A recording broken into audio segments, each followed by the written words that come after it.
Hey guys, welcome back to another review on the channel. Today I'll be reviewing High Rise Hair Razor, which is the first episode of the Scooby-Doo show.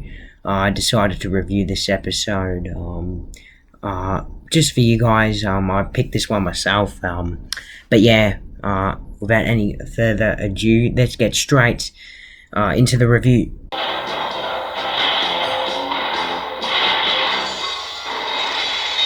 Keep at it, man. We're way behind schedule.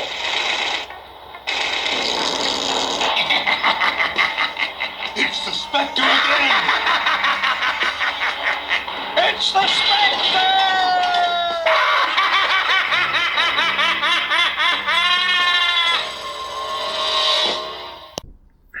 So, a nice opening scene where we see a whole bunch of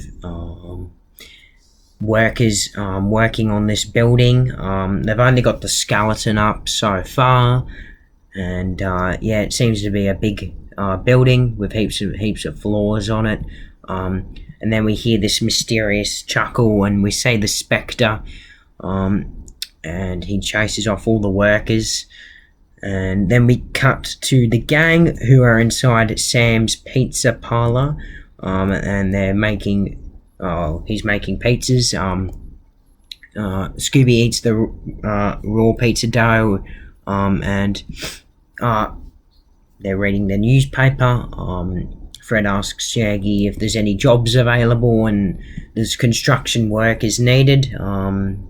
No experience necessary, so they decide to take the job, and they go off to the construction site. When they get there, they think it's a little bit odd that only the skeleton's up, seeming apparently that's been the news for a little bit now. You'd think they'd have more than the skeleton up. Then they speak to Mr. Doherty, who is well, I guess the owner, and he has all the ideas for making the building, and he tells the gang, if you're willing to work the night shift for the job, Shaggy and Scooby obviously are happy to, but Mr. Doherty says that no one wants to stay on the night job because of the spectre. The spectre only shows up at night and chases off all his workers. That's why he's pretty much desperate for workers, because all his good men have been chased off by the spectre. And he tells them that the legend goes that they moved a building that belonged to the spectre called Ebenezer Crabbe, and they moved the building away so they could build that new construction centre. And Shaggy and Scooby make the joke that well, I guess someone forgot to tell the spectre. Anyways, they then go outside because they decide they're going to stay for the night job. They go outside and they meet Jim Rivets, who takes the boys up to the 19th and 20th floors. Then we see the spectre looking down at them from one of the floors. Anyway, they go up the little lift, and there Fred goes off at the 19th floor, and Mr. Rivets is obviously working with him, and then he tells Shaggy and Scooby that he's working on the top floor with Red Sparks, and I guess Red Sparks is their boss, and basically Red Sparks teaches them how to basically put nails in the beams and you know, make the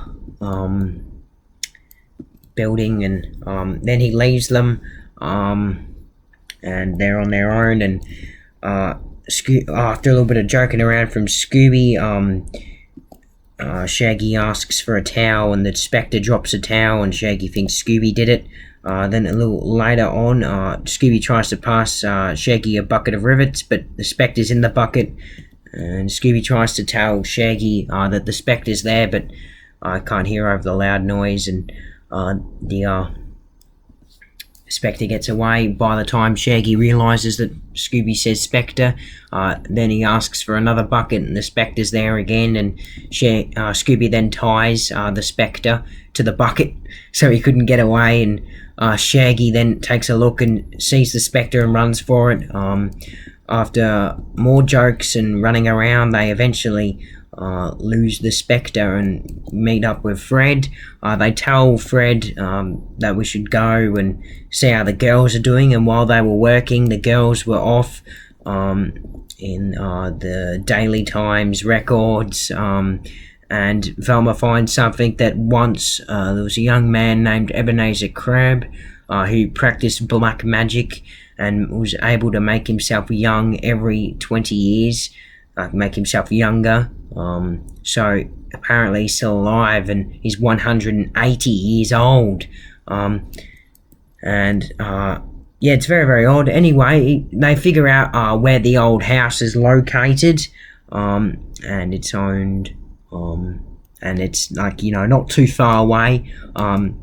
So then they decide to go tell Fred, Shaggy and Scooby. They're shocked that Ebenezer Crabbe's 180 years old. Shaggy and Scooby say that he's quite fast for an old fella, and Scooby acts out the Spectre. Then they want to split up.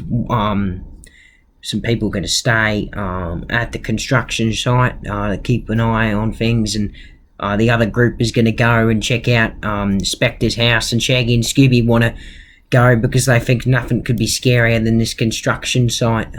So they go off with Velma to the house, and there they meet Nettie Crabbe, who is the great-great-great-granddaughter of Ebenezer Crabbe. And they go inside, they go investigate Ebenezer Crabbe's room, and yeah, they find a statue of Ebenezer Crabbe. This is where Shaggy starts calling him Geezer Ebenezer from this point on, and that's just fantastic, that name. That's very funny. Anyway, they find a black magic spells book. Shaggy reads out a spell, and they didn't actually know they turned into monsters. They think it's quite stupid, and then he accidentally reads out the antidote as well, turning them back into humans.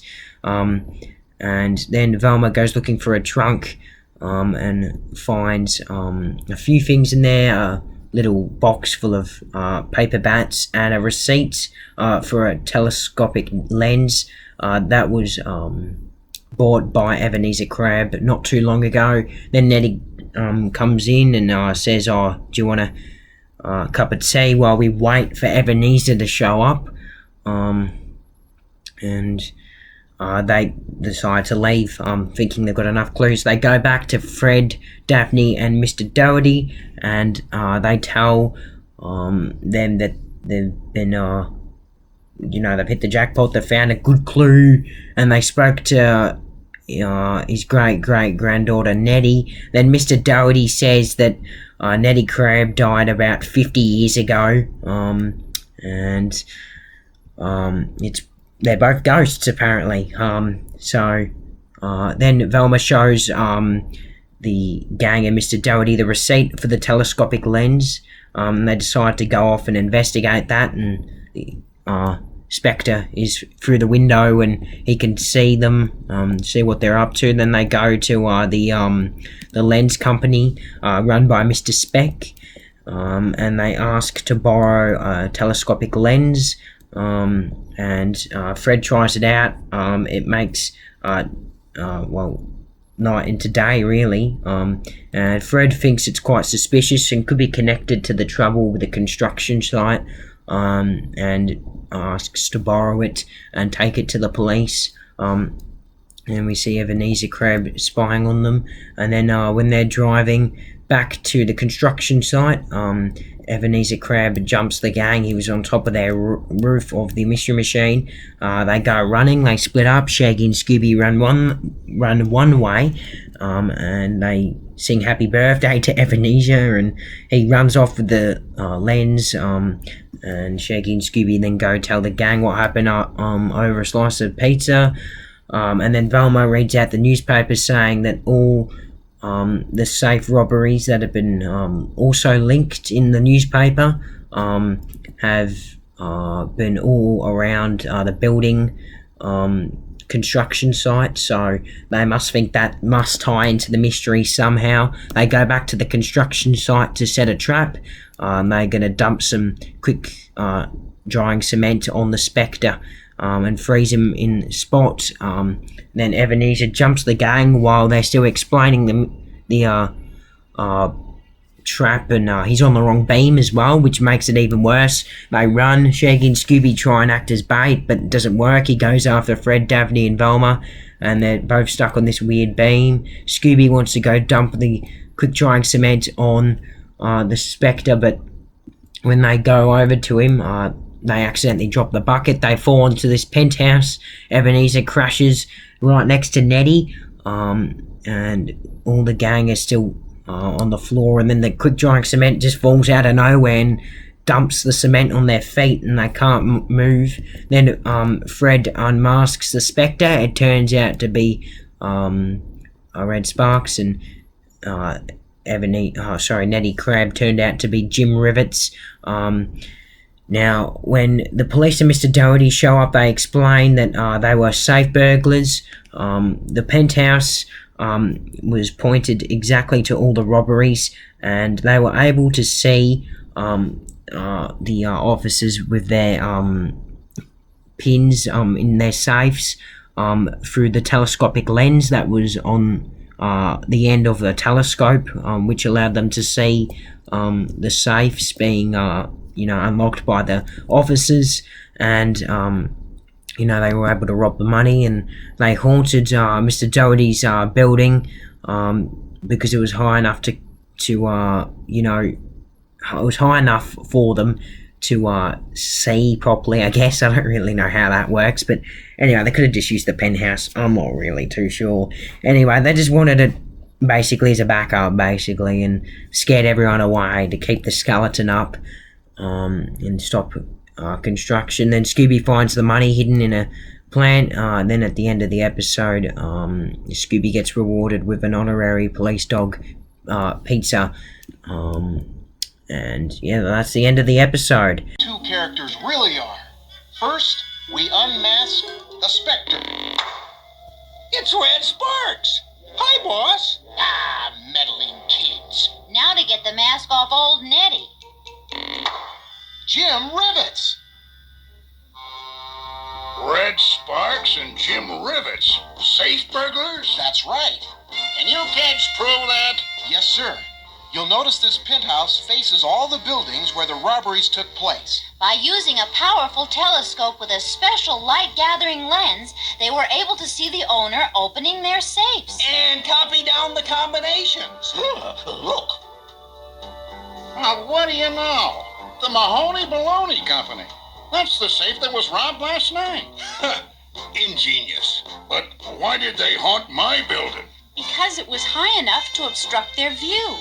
They had to slow down construction by scaring off the workers. Now, if we could only find the stolen money. Yeah, where could we? Money! You mean stolen money. Good job, Scooby. You've wrapped up the case for us. Oh, it was nothing. The officers wanted you to have a special reward, Scooby. Huh? And here it comes now. Wow! Out of sight! It says honorary police dog. That's too pretty to eat, isn't it, Scooby? Huh? Oh.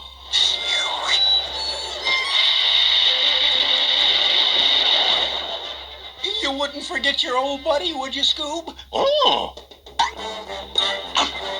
Thanks a lot. You're welcome.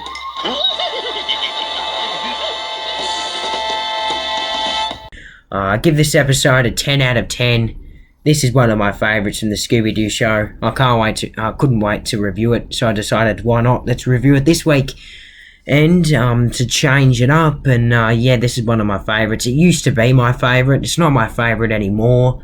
But fun fact is, I only watched this episode for the first time just a few years ago. Actually, 2021, I think it was, believe it or not. The start of 2021 or the end of 2020. I don't remember now. It was in between then Anyway, I just came across this YouTuber on Scooby-Doo called Planet Scooby. Go check him out. I'll link him in description. He just got past 1,000 subscribers, so congrats to him. But yeah, I recommend him because I managed to find his review on High Rise Hair Razor at the time, and I had absolutely no idea this episode was a thing. I thought I'd seen every single Scooby-Doo show episode because honestly, the Scooby-Doo show was always my favourite, and I thought I'd seen every single episode, but I had absolutely no idea this episode existed.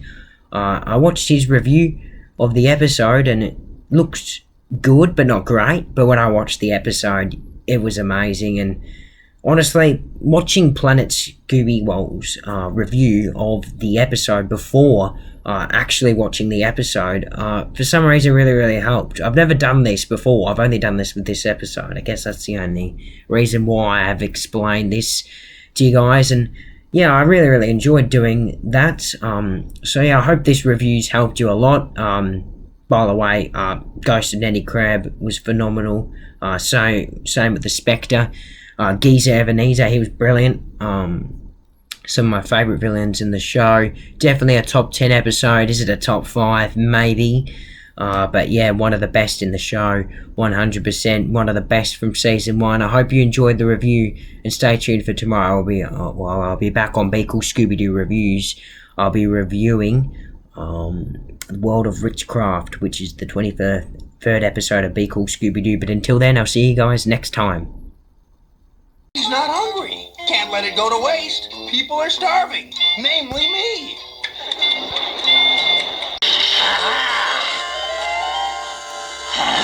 Happy birthday, old Ebenezer.